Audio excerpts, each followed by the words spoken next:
তৃতীয় শ্রেণীর শিক্ষার্থী বন্ধুরা, তোমাদের গণিত বইয়ের 40 পৃষ্ঠায় নিজে করি 1 নম্বর আছে সঠিক উত্তরের পাশে টিক চিহ্ন দেই। তাহলে এখানে দেখো কি আছে, 30 যোগ খালিঘর সমান 75। খালি ঘরে কোন সংখ্যাটি বসবে? তাহলে দেখো 30 এই দুটি সংখ্যা যোগ করলে এটা হয়।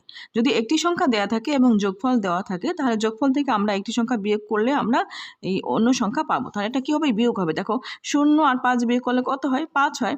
3 আছে কত হলে? 7 হবে, 4 হলে 45। তাহলে আমাদের এই উত্তরটা হবে 45। আমরা লিখতে পারি এখানে 45। এরপর দেখো নিচের কোনটি সঠিক নয়। এখানে 4টি সূত্র আছে। 4টি সূত্র যদি আমরা পড়ে দেখি, দেখো বিয়োজন বিয়োগ বিয়োজ্য সমান বিয়োগফল, বিয়োগফল যোগ বিয়োজ্য সমান বিয়োজন, বিয়োজন যোগ বিয়োগফল সমান বিয়োজ্য, বিয়োজন বিয়োগ বিয়োগফল সমান বিয়োজ্য। এখানে এই গ নাম্বারটা সঠিক নয়, কারণ এই 3টি সূত্রই সঠিক আছে। তোমরা তো সূত্র অবশ্যই পড়েছো, তাহলে আমরা এই গ নাম্বার উত্তরটা এখানে লিখে দেবো। এরপর দেখো এখানে আছে 38,291 যোগ 16,270 সমান 54,501। এখানে কত হবে এই শূন্যতে? এখানে তাহলে এটা যোগ করে এখানে যোগফল হবে। দেখো 0 আর 1 যোগ করলে হয় 1।